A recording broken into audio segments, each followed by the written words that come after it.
Hạnh phúc là một chủ đề muôn thuở và các độc giả cũng như là diễn giả luôn luôn quan tâm. Hôm nay tôi được hân hạnh mời hai chuyên gia, đó là Sandy Weaver Carmen và June Cline. Sandy là một chuyên gia về hạnh phúc, là tác giả và diễn giả. Cô giúp cho các công ty cũng như các cá nhân nâng cao tinh thần và hiệu quả công việc của mình qua những bài nói chuyện của mình, những chia sẻ của mình về hạnh phúc. Trước kia cô là các ngôn viên, cũng như bây giờ cô dùng giọng nói rất là tuyệt vời và trời cho của mình để sản xuất và lồng tiếng các sách audio.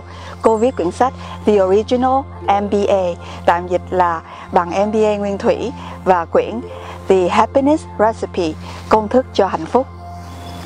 Và vị khách mời thứ hai của tôi đó là bà June Cline. June Cline có hơn 25 năm là danh hài và diễn giả. Cô giúp khán giả thăng tiến trong sự nghiệp, nâng cao sức lôi cuốn quần chúng và tăng thu nhập qua sức mạnh của nụ cười.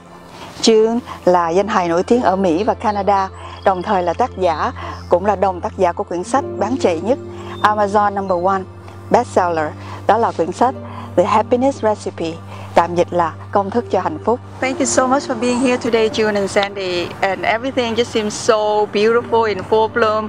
The birds are singing in the background just to welcome you with your special topic, happiness.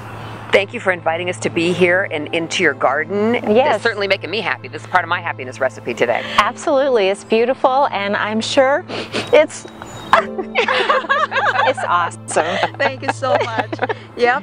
So you have a show, you have a new release book, The Happiness Recipe. What is it all about? Is it all about the ingredients, how to happy good food, ingredients, how to happy sex? So what is it all about? It's about ingredients, but it's not necessarily about food. It's really about each person's personal recipe for happiness, and how they make themselves happy and how they spread happiness in the world. The food is just a tiny little piece. I hear you. So what motivates you to write about happiness? Well, for one thing, when we came together to create this project, Happiness Recipe, we looked at the components that we thought made people happy. So it's all about wit, wisdom, and wonderful food. And that's where it comes in that we want to know the recipe. But we really do want to know their personality and how they live life and what makes them happy. What we wanted to be able to help the world understand, and we both are totally about lifting people's attitudes up. You know, don't focus on the negative, focus on the positive, help yourself be happier. June's all about helping people see the humor in things, particularly in their own personal foibles. Your idiot moments, or IMOs, yes. Yeah, we have those. So it was just a natural thing for us to come together and talk about what lights our fire, and it turned out it was happiness. And oh, by the way, food. So what is your definition of happiness anyway? June, mine's chocolate. So. Oh, she stole mine. It's real easy. But that wasn't on there. And so my 3 words were freedom, excitement, adventure. Oh, I love that. Freedom, excitement, and adventure.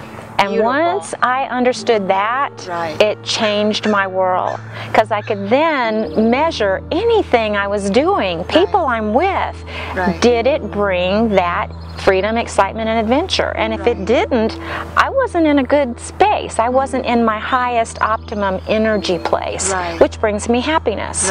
So it started helping me to figure out what jobs worked for me, several things. So people can identify their happiness. How about you, Sandy? Seriously, I haven't worked it as deeply as June has worked it, but I love solving problems. I love watching somebody's light bulb go off. So I love being able to help somebody understand something.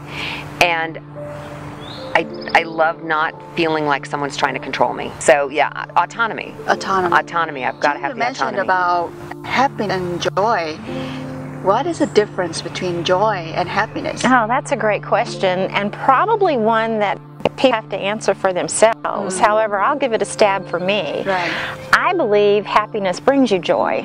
So I'm thinking when I am, well, riding my motorcycle, which hits my buttons of freedom, excitement, and adventure. I could not be more joyous when I'm leaning into those curves and going around some twisty, windy road, and just it's like, I call it mainlining God. It's like, and there's such joy, I just feel like I might explode. So I think probably for me, happiness comes before joy, or leads to joy. Wow, interesting. What do you How about think? Sandy? Well, and I'm going to go the route of the positive psychology research that's out there. There's, over the past 10 years, there's been research. You know, typically psychologists go, tell me what the problem is, let's talk about the problem. We can't make you feel better until you really hash and rehash the problem. And positive psychology goes the other direction. It's like, okay, yes, we all have problems. But let's look at how we can overcome the problem and feel better. And the research into positive psychology has discovered that the baseline for happiness is contentment. So if you start feeling kind of contented, then you can move up through the different levels of happiness. And then I agree totally with June that once you get to happiness, something as wonderful as this bunch of beautiful flowers behind us can kick your heart into a moment of joy. And it's just another layer of happiness. It's just another level of happiness. And it's fun to explore. And it's a little harder to stay in joy than it is to stay in happiness, because staying in joy is like, oh, wow, okay, that's just a really elevated state. I see. And I want to go to one thing she said. It doesn't have to be riding a motorcycle. It can be watching a child smile, or seeing, I mean, like you're pointing out, the flowers, the birds. It's a beautiful day. So whatever that is that makes you just smile, just pay attention to it more. That's what Happiness Recipe is all about, is getting you to identify and just pay attention to it more. Exactly. Yeah. Exactly. Do you think that happiness is just a fleeting emotion, fleeting, moment? How do you sustain that? How do you... Great question. And, great question. You know, there are days you feel like, you know, you are not all together. How do you lift yourself up? Do you have any steps, any easy ways that my audience can learn? Yes, as a matter of fact. She's got a lot of them. I've got 52 of them. I sat down and identified 52 different tools that you can use to help make yourself happier. Everybody listen up, we have 52 nuggets, okay? 52 golden nuggets. But I'm not going to give all 52 right now. Please do. We'd be here all day. We'd be here till next week. Because they take a little explaining, but they take a little practice. It's just like, if you think about making your body fit, you can't just work out one time and then say, okay, I have muscles for the rest of my life. Being happy, I know, dang it. Being happier is just working your happiness muscle. It's taking tools, because for most people it is a fleeting thing. So you mean because that they don't know how to do it. It is a working process, but the cool thing is that once you learn how to do it, the more you do it, the easier it becomes to do it. You don't have to think about it. It's like anything else. You know, when you're learning how to drive a car, it's very hard, because you all have all these dials, and you have this mirror and you have that mirror, and maybe you have to shift, and you know, you've got to worry about what's behind you and what's in front of you. And then after a while, once you've gotten used to driving the car, you don't have to pay so much attention. You pay the attention automatically. It's the same thing with using happiness tools. Everything just comes subconsciously. It just comes, but you have to practice it. Just like you practice going to the gym every day, or going for a run every morning, or whatever that is for you. Right, so it's a working process, I understand that. But right now, do you have any 5 steps or 6 ways or something that I can grab and go right now and do something when you leave me? Meditation. Meditation is a fabulous way to raise your level of contentment. And again, the positive psychology research that if you meditate every day, then within 6 weeks you change your brain chemistry. Literally change the chemistry of your brain. You change the thought patterns that you've had from the old patterns that maybe were a little more negative into newer patterns that are much more positive. So using either quiet meditation or guided meditation, either one works, but meditation every day is a fabulous way to not just make your mind healthier and happier, but also to make your body healthier and happier. And I'm saying music. Go for it. Music. Music shifts my energy, changes my world, and I think it's universal.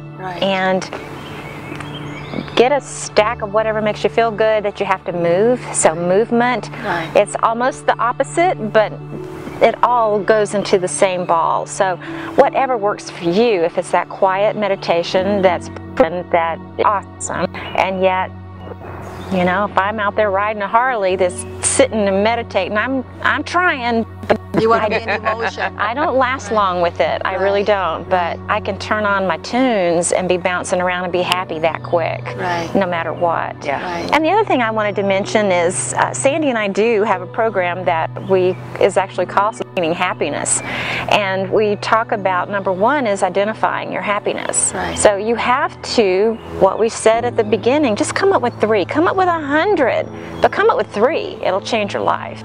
You knew you had the ask in there. We talked about it. So, yes, so number 2 is ask for support, because not everyone in your family, your circle, everyone will support you. As a matter of fact, they don't want you elevating your happiness. They don't want it. We have to let them be who they are, and we continue to grow and be who we are in happiness. And I cut you off. What were you saying? That's okay.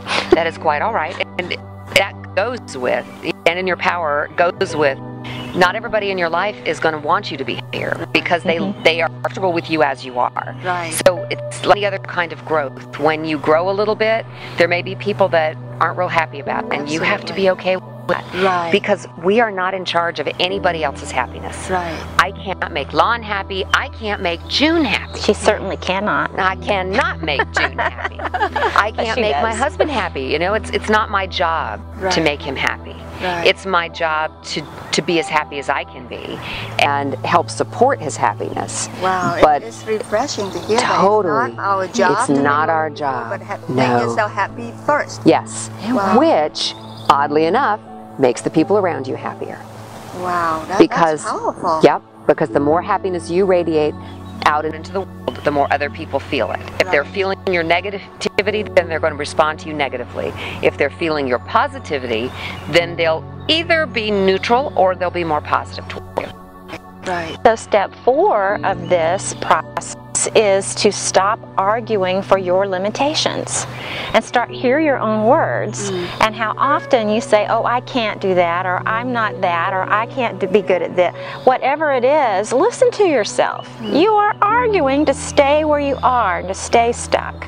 So that's the step number 4 is to stop it. Stop it already. Yes, and I'm sorry, I cut you Stop it some more. Stop it some more. More. Stop. But so what you mean is that don't talk to yourself that you are limited. And stop that limiting belief or something and say you can do this, you can do that. Can you elaborate? I'll give you an example. I'll give you an example. There is someone in my life who truly, positively, absolutely believes that he is being realistic when he's looking at the worst outcome of anything. So if he's driving down the road, he's not thinking about just driving down the road and it's a beautiful day. He's thinking about the fact that somebody is going to run into his car if he's not careful. You know, the worst thing is going to happen. But if you point out to him that he's being pessimistic, then I'm just being a realist. That's arguing for his. He's arguing for his limitations. Beautiful example. He's not just letting go and going with the flow. And the first thing you have to do, I believe, is to listen. Listen to others, but listen to what comes out of your mouth. And if you're saying, oh, I could never learn French, then what is that saying? Or I could never do whatever. I have people, oh, I would never ride a motorcycle. Okay, then that's fine. You don't want to. Clearly, it's not up there high enough in your value system for you to want to. But just start to listen. You'll be amazed at the things. I hear myself all the time, and I'm like, stop it. And then I start arguing with myself around stopping it. And then you're still arguing for your limitations. And it's like this quagmire. And it's how do we step out? Well, just laugh. Laugh at yourself. It's like, oh, good grief. The more you can laugh, let it go. The better, I have another question. Happiness, is it determined by externalities? You know, I have to get this, I have to have that, I have to achieve this. And normally we feel like we are pressured or measured by the society. The stuff. And the stuff that we do have or we don't have. What is your explanation about that? Does it have to come from within, and how? Or by externalities, how you cut that? Believe, begin, become. Hãy tin, hãy bắt đầu và bạn sẽ trở thành.